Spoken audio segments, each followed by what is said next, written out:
నమస్తే నేను Priya welcome to big cinema ఎప్పుడు పుష్ప 2 రిలీజ్ ఎప్పుడు అంటూ సగటు సినీ అభిమాని కొన్నేళ్ల నుంచి ఎదురు చూస్తున్న రోజు రానే వచ్చింది ఎట్టకేలకు ఈ రోజు పుష్పగాడు థియేటర్లోకి ఎంట్రీ ఇవ్వనే ఇచ్చాడు విడుదలకు ముందే 1000 కోట్లకు బిజినెస్ చేసుకుందన్న వార్తలు సినిమాపై ఎక్కడలేని బజ్ ని క్రియేట్ చేశాయి ఇక దేశవ్యాప్తంగా ఉన్న బడా డిస్ట్రిబ్యూటర్లు ఈ సినిమా మాకు కావాలని గట్టిగానే పోటీ పడ్డారు ఇలా అంచనాల మధ్య థియేటర్లోకి వచ్చిన పుష్ప 2 ఆ అంచనాల్ని అందుకున్నాడా అల్లు అర్జున్ సుకుమార్ ప్రేక్షకుల్ని సంతృప్తి పరిచారా లెట్స్ వాచ్ నీ అవ్వ తగ్గేదేలే అంటూ వచ్చి రాగానే సినీ బాక్సాఫీస్ పై దండయాత్ర మొదలుపెట్టాడు మన పుష్పరాజ్ నేను కొల్లగొట్టడం మొదలు పెడితే నాకన్నా బాగా ఎవ్వడూ కొల్లగొట్టలేడు అంటూ థియేటర్స్లలో కలెక్షన్ల వరద పారిస్తున్నాడు మన ఐకాన్ స్టార్ మరి ఆడియన్స్ ని ఈ రేంజ్ లో ఆకట్టుకున్న పుష్ప 2 కథేంటో ఒక్కసారి చూద్దాం ఎర్రచందనం స్మగ్లింగ్ లో పుష్పరాజ్ అంచెలంచెలుగా ఎదుగుతాడు ఒకవైపున శ్రీవల్లిని పెళ్లి చేసుకుని జీవితాన్ని హ్యాపీగా గడుపుతూనే మరోవైపు తన స్మగ్లింగ్ బిజినెస్ ని ఇంటర్నేషనల్ రేంజ్ కి తీసుకువెళ్లాలనే పట్టుదలతో ఉంటాడు అయితే తన ఇంటి పేరు విషయంలోనే అసంతృప్తి మాత్రం అతన్ని ఎప్పుడూ వెంటాడుతూనే ఉంటుంది మరోవైపు అతన్ని ఆధారాలతో సహా పట్టుకొని తనకి జరిగిన అవమానానికి ప్రతీకారం తీర్చుకోవాలనే పగతో షెకావత్ ఎదురుచూస్తూ ఉంటాడు ఇంకోవైపున పుష్పరాజ్ వలన తాము కోల్పోయిన సిండికేట్ ను తిరిగి సొంతం చేసుకోవడానికి మంగళం సీను వెయిట్ చేస్తూ ఉంటాడు ఆ మాటకొస్తే సుకుమార్ కూడా కథపై పెద్దగా వర్కౌట్ చేసినట్టు కనిపించదు కానీ ఇక్కడ సుక్కు నమ్ముకుంది కథ కంటే పుష్ప అనే క్యారెక్టర్ను అని కొన్ని సీన్లలోనే తెలిసిపోతుంది ఎందుకంటే పార్ట్ 1 లో పుష్పరాజ్ పాత్ర ఆ రేంజ్ లో ప్రేక్షకుల్లోకి ఎక్కేసింది ఇప్పుడు అదే పాత్రని మరింత ఎలివేట్ చేస్తూ పుష్పరాజ్ నట విశ్వరూపాన్ని చూపిస్తూ వెండితెర మీద అబ్బురపరిచే విధంగా సీన్స్ డిజైన్ చేశాడు మన సుక్కు ఆ సీన్లు ఎంత బలంగా పనిచేశాయంటే సుకుమార్ ఈ సినిమాలో కథేం చెప్పడం లేదు అనే నిజాన్ని కూడా ప్రేక్షకుడు కనిపెట్టలేనంత అయితే హీరోకి తన పుట్టుక విషయంలో అసంతృప్తి తన భార్య ముచ్చట తీర్చడం కోసం అతను రాజకీయాలనే శాసించే పరిస్థితి మరోవైపున షెకావత్ నుంచి తప్పించుకుంటూ తన సిండికేట్ ను నడపడానికి చేసే పోరాటం ఇంకోవైపు మంగళం సీను ఎత్తుగడలను కనిపెడుతూ ఉండడం ఇలా ఇన్ని ఆపదల నుంచి హీరో ఎలా బయటపడతాడు తాను అనుకున్నది ఎలా సాధిస్తాడు అనే ఒక ఉత్కంఠభరిత పరిస్థితుల మధ్య ఆయన తన కథనాన్ని పరుగులు పెట్టించిన విధానం ఇంట్రెస్టింగ్ గా అనిపిస్తుంది ఇక పుష్పరాజ్ పాత్రలో అల్లు అర్జున్ తన పాత్రలో పూర్తిగా ఇమిడిపోయాడనే చెప్పాలి యాక్షన్ ఎమోషనల్ సీన్స్ లో పిచ్చెక్కిస్తాడు ముఖ్యంగా జాతరలో ఒకేసారి చూపించిన యాక్షన్ ఎమోషన్ మాతంగి అమ్మవారి లుక్ లో వేసిన డాన్స్ నా భూతో నా భవిష్యత్ అన్నట్టుగా ఉంది భార్య పాత్రలో శ్రీవల్లి నటన కూడా ప్రేక్షకులను ఆకట్టుకుంటుంది ఎప్పటికప్పుడు పుష్పరాజ్ ను దెబ్బ కొట్టబోయి తానే భంగపడే షెకావత్ పాత్రలో ఫహాద్ నటన మూవీకే హైలైట్ అయితే ఫహాద్ పాత్రకి సడన్ గా ముగింపు ఇచ్చారా అనిపిస్తుంది జగపతి బాబు రావు రమేష్ ఆడుకాలం నరేన్ పాత్రలకు అంతగా ప్రాధాన్యతను ఇవ్వలేదు సునీల్ అనసూయ పాత్రలు కూడా ఈ పాటలో నామమాత్రంగానే కనిపిస్తాయంతే ఇక మిరోస్లా క్యూబా బ్రోజే కెమెరా పనితనం ఈ సినిమాకి ప్రధానమైన హైలైట్ అనే చెప్పాలి ఫారెస్ట్ బ్యాక్ డ్రాప్ లో నైట్ ఎఫెక్ట్ లో వచ్చే యాక్షన్ సీన్స్ సాంగ్స్ పిక్చరైజేషన్ అద్భుతం శ్రీకాంత్ విస్సా సంభాషణలు కూడా మంచి మార్కులే కొట్టేశాయి Peter Hein dragon Prakash compose చేసిన ఫైట్స్ అయితే థియేటర్లలో దుమ్ము రేపుతాయి ఇక డిఎస్పీ మ్యూజిక్ మాస్ ఆడియన్స్ కి ఫుల్ మీల్స్ అనే చెప్పాలి ఇక శామ్ సిఎస్ అందించిన నేపథ్య సంగీతం నవీన్ నూలి ఎడిటింగ్ కి వంక పెట్టక్కర్లేదు ఓవరాల్ గా మైత్రి వారి ప్రొడక్షన్ వాల్యూస్ సుకుమార్ కథా స్క్రీన్ ప్లే దేవిశ్రీ సంగీతం అల్లు అర్జున్ నట విశ్వరూపం ఫోటోగ్రఫీ జాతర ఎపిసోడ్ ఈ సినిమాకి ప్లస్ పాయింట్స్ అనే చెప్పుకోవచ్చు సినిమాలో లాగ్ సన్నివేశాలు విలనిజం బలహీనంగా ఉండటం కొన్ని సీన్స్ లో Sukumar mark missing action scenes హైగా ఉన్నా లాజిక్స్ లేకపోవడం మైనస్ గా చెప్పొచ్చు ఓవరాల్ గా ఆడియన్స్ మనసుల్ని కొల్లగొట్టడంలో ఎక్కడా తగ్గేదేలే అంటాడు మన పుష్పరాజ్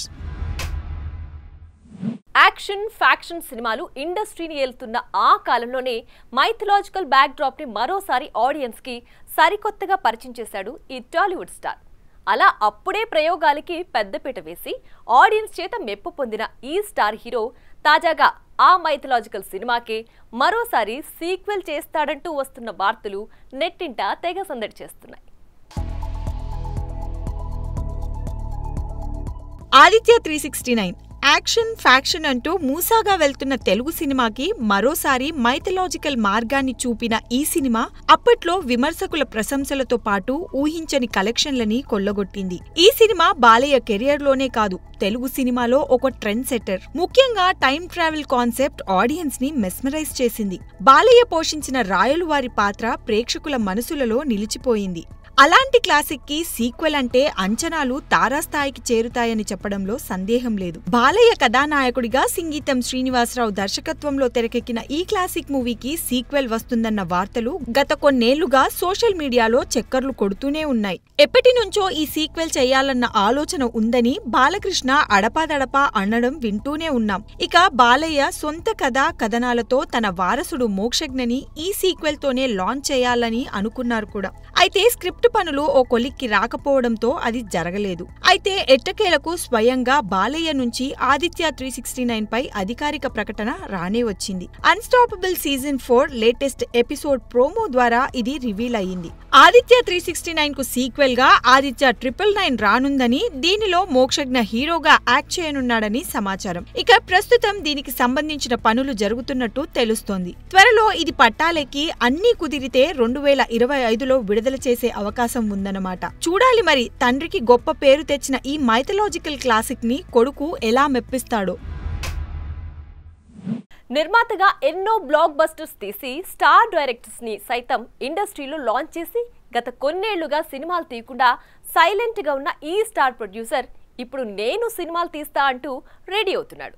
ఇక ఇప్పటికే తనయుల్ని ఇండస్ట్రీలో హీరోలుగా ఎస్టాబ్లిష్ చేసిన ఈ నిర్మాత ఎవరో, త్వరలో చేయబోయే సినిమాలేంటో చూసేద్దాం. బెల్లంకొండ సురేష్ ఆది, చెన్నకేశవరెడ్డి, కందిరీగా వంటి బ్లాక్ బస్టర్ చిత్రాలను నిర్మించిన ఈ నిర్మాత ఇండస్ట్రీలో ఇటీవలే 25 ఏళ్లను పూర్తి చేసుకున్నాడు. ఈ సందర్భంగా ఒక ప్రెస్ మీట్ లో మాట్లాడుతూ, ఓ నిర్మాతగా ఇండస్ట్రీలో 25 ఏళ్లు పూర్తి చేసుకున్నందుకు ఆనందంగా ఉంది. ఈ 25 ఏళ్లలో 38 సినిమాలు నిర్మించాను. నిర్మాతగా ఈ ప్రయాణం అద్భుతంగా సాగింది అంటూ తన సినీ ప్రయాణాన్ని చెప్పుకొచ్చాడు ఈ వెటరన్ ప్రొడ్యూసర్. ఇంకా మాట్లాడుతూ, టాప్ స్టార్స్ నుండి కొత్తవారి వరకు చేసిన ప్రతి సినిమా గొప్ప అనుభూతిని ఇచ్చిందని, 2015లో గంగా చివరి చిత్రంగా విడుదలైందని, ఈ 9 ఏళ్ల గ్యాప్ కు కారణం నా కొడుకులు వేరే ప్రొడ్యూసర్స్ తో సినిమాలు చేయడమే అని తెలిపాడు బెల్లంకొండ. ఇక మళ్లీ వచ్చే ఏడాది ఏప్రిల్ నుంచి సినిమాలను నిర్మించడానికి సిద్ధమవుతున్నానని, వాటిలో మొదటి 2 చిత్రాలు తన ఇద్దరబ్బాయిలతో ఉంటాయని, త్వరలోనే ఆ ప్రాజెక్ట్స్ గురించి పూర్తి వివరాలు ప్రకటిస్తానంటూ సినిమా నిర్మాణంపై తన ఆసక్తిని తెలియజేశాడు ఈ సీనియర్ నిర్మాత. అలాగే టాప్ డైరెక్టర్స్ తోనే సినిమాలు చేయాలని లేదని, ఇప్పుడు చేయబోయే 2 ప్రాజెక్ట్స్ కూడా కొత్త దర్శకులతోనే అంటూ చెప్పుకొచ్చాడు. అలాగే చెన్నకేశవరెడ్డి సినిమా రీ రిలీజ్ కు ఊహించిన దానికంటే మంచి రెస్పాన్స్ వచ్చిందని, బాలయ్యతో మళ్లీ సినిమా చేస్తానని, నా ఆటోగ్రాఫ్ స్వీట్ మెమరీస్ రవితేజ పుట్టినరోజు రీ రిలీజ్ చేయాలనే ప్లాన్ ఉంది అని తన మనసులోని మాటలని బయటపెట్టాడు. ఇక కొడుకుల విషయానికి వస్తే, సాయి శ్రీనివాస్ ప్రస్తుతం 4 సినిమాలతో బిజీగా ఉన్నాడు. తను నటించిన భైరవం త్వరలోనే విడుదల అవుతుంది. మరోవైపు చిన్నబ్బాయి గణేష్ చేతిలో కూడా 2 ప్రాజెక్ట్స్ ఉండడం విశేషం. దీపావళి కానుకగా అక్టోబర్ 31న ప్రేక్షకుల ముందుకొచ్చి ఊహించిన విధంగా బాక్సాఫీస్ వద్ద భారీ వసూళ్లు కొల్లగొట్టింది ఈ సినిమా. ఇక ఇప్పుడు ఓటీటీలో మళ్లీ సందడి చేస్తుండటంతో మరోసారి చూడ్డానికి సిద్ధమైపోయారు మూవీ లవర్స్. థియేటర్స్ లో కలెక్షన్ తో పాటు ఎన్నో ప్రశంసలు పొందిన ఈ సినిమా ఇప్పుడు ఓటీటీలోనూ అదే జోష్ చూపిస్తుందని తెగ మురిసిపోతున్నారు ఈ movie makers. Amaran Indian army major దివంగత ముకుంద్ వరదరాజన్ జీవిత కథ ఆధారంగా రూపొందిన ఈ సినిమాలో ముకుంద్ పాత్రలో శివకార్తికేయన్ నటించగా, ఆయన భార్య పాత్రను సాయి పల్లవి పోషించారు. ఈ చిత్రంలో వీరి నటనకు విమర్శకుల నుంచి ప్రశంసలు దక్కాయి. ముఖ్యంగా సాయి పల్లవి ఎమోషనల్ సీన్స్ లో నటించిన తీరు సినిమాకు ప్రధాన ఆకర్షణగా నిలిచింది. పోటీగా కా, లక్కీ భాస్కర్లు విడుదలై మంచి టాక్ తెచ్చుకున్నా కలెక్షన్స్ ఏమాత్రం డ్రాప్ అవ్వక దాదాపు 350 కోట్ల వసూళ్లు నమోదయ్యాయంటే ఈ సినిమా ఆడియన్స్ ని ఎంతగా ఆకట్టుకుందో అర్థమవుతోంది. ఇలా బాక్సాఫీస్ వద్ద భారీ విజయాన్ని సొంతం చేసుకున్న ఈ సినిమా ఇప్పుడు ఓటీటీలో సందడి చేస్తుండటంతో మరోసారి చూడ్డానికి సిద్ధమైపోయారు ఫిల్మీ ఫ్యాన్స్. కోలీవుడ్ లో రూపొందిన ఈ సినిమాను తెలుగు, హిందీ, కన్నడం, మలయాళంలో విడుదల చేయగా అన్ని భాషల్లోనూ సినిమాకు పాజిటివ్ రెస్పాన్స్ వచ్చింది. ముఖ్యంగా హిందీ బాక్సాఫీస్ వద్ద ఈ సినిమా భారీ వసూళ్లు సొంతం చేసుకుంది. ఓవర్సీస్ లోనూ ఈ సినిమా భారీగా వసూళ్లు సొంతం చేసుకున్న నేపథ్యంలో ఈ ఏడాది బిగ్గెస్ట్ హిట్ చిత్రాల జాబితాలో ఈ సినిమా నిలిచింది. తమిళనాడులో ఈ సినిమా వివాదాలకు తెరతీసినా ప్రేక్షకులు మాత్రం భారీగా వసూళ్లు కట్టబెట్టారు. ఇక బాయ్కౌట్ సాయి పల్లవి అంటూ నెట్టింట వైరల్ అయినా మాకు నచ్చితే వేటిని పట్టించుకోం అంటూ కలెక్షన్ల వర్షాన్ని కురిపించారు మూవీ లవర్స్. ఇన్ని రోజులు థియేటర్లలో సందడి చేసిన ఈ సినిమాకి ఇప్పుడు ఓటీటీలోనూ మంచి స్పందన దక్కుతోంది. ఇటీవల కాలంలో స్ట్రీమింగ్ అయిన సినిమాలతో పోలిస్తే ఈ సినిమాపై అంచనాలు ఎక్కువగా ఉన్నాయి. ఇప్పటికే దేవరా సినిమా 4 వారాలు అయినా టాప్ ట్రెండ్ అవుతున్నట్లుగా ఇటీవల నెట్ఫ్లిక్స్ ప్రకటించిన విషయం తెలిసిందే. ఇక స్ట్రీమింగ్ అయి 24 గంటలు పూర్తి కాకుండానే నేషనల్ లెవెల్లో టాప్ ట్రెండ్ సినిమాల జాబితాలో అమరన్ నిలిచిందని నెట్ఫ్లిక్స్ వర్గాలు చెప్పుకొస్తున్నాయి. పెళ్లిళ్ళు, విడాకులు, లవ్లు, బ్రేకప్లు ఇలా ఏదో ఒక క్రేజీ అప్డేట్తో సినీ ఇండస్ట్రీ నిత్యం వార్తల్లో హైలైట్ అవుతూనే ఉంది. మొన్నటికి మొన్న సిద్ధార్థ్ పెళ్లి వార్తలు సందడి చేయగా ఆ తర్వాత రెహమాన్ విడాకుల వార్తలు తెగ జోరుగా వినిపించాయి. ఇక మేము విడిపోతున్నామంటూ మల్లికా షెరావత్ చెప్పిన బ్రేకప్ కహాని ఉండనే ఉంది. ఇలా డైలీ ఏదో ఒక న్యూస్ వినిపిస్తున్న సినీ ఇండస్ట్రీ తాజాగా పెళ్లి బాజాల చప్పుళ్లు గట్టిగానే వినిపించింది.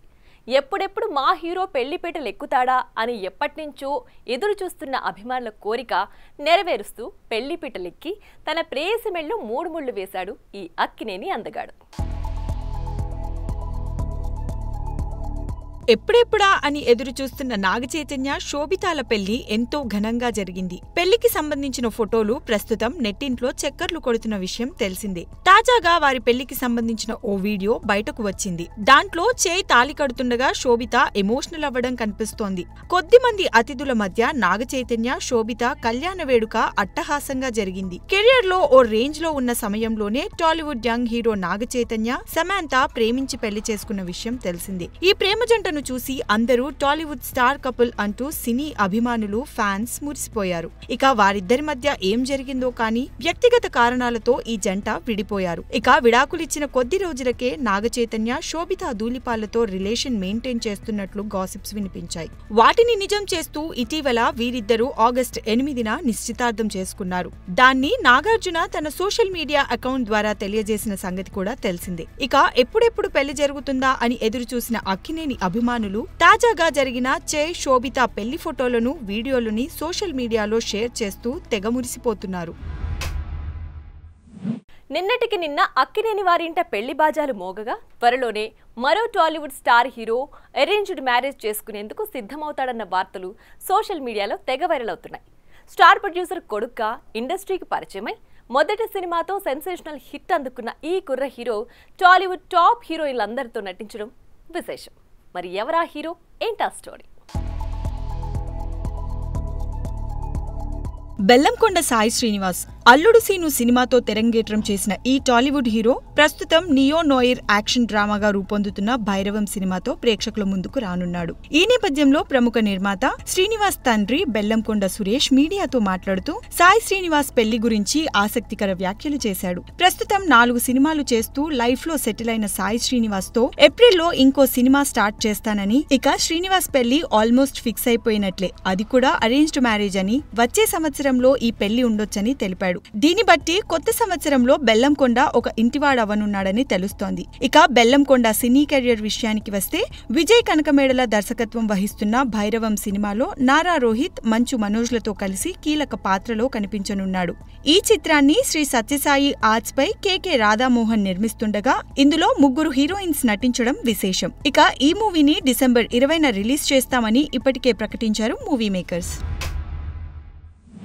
తోటి హీరోలంతా పాన్ ఇండియా సినిమాల బాట పట్టగా ఈ కుర్ర హీరో ఇంకా ఒరిజినల్ సినిమాల్ని చేస్తూ ఉండిపోయాడు. దీంతో అందరూ దూసుకెళ్తున్నారు బాసు, మన సంగతి ఏంటంటూ ఓపెన్ గాని కామెంట్ చేస్తుంటే ఇదిగో ఇదే నా పాన్ ఇండియా మూవీ అంటూ సరికొత్త సినిమాని సెట్స్ పైకి తీసుకొచ్చాడు ఈ Tollywood star hero. Sai Dharam Tej mega మేనల్లుడిగా రేయ్ సినిమాతో ఇండస్ట్రీలోకి ఎంట్రీ ఇచ్చిన ఈ కుర్ర హీరో మొదటి సినిమాతోనే బాక్సాఫీస్ వద్ద డిజాస్టర్ ఫేస్ చేశాడు. ఇక ఆ తర్వాత సినిమాలు చేసినా వాటిలో హిట్స్ అంటే వేలపై లెక్కపెట్టి చెప్పవచ్చు. ఇక తోటి హీరోలంతా పాన్ ఇండియా సినిమాలు చేస్తుంటే ఈ మెగా హీరో మాత్రం ఇప్పటి వరకు ఆ రేంజ్ సినిమాని టచ్ చేయని పరిస్థితి. దీంతో ఇలా కాదంటూ ప్రస్తుతం సినిమాల పరంగా సెలెక్టెడ్ కథలను ఎంచుకొని ముందుకు సాగుతున్నాడట.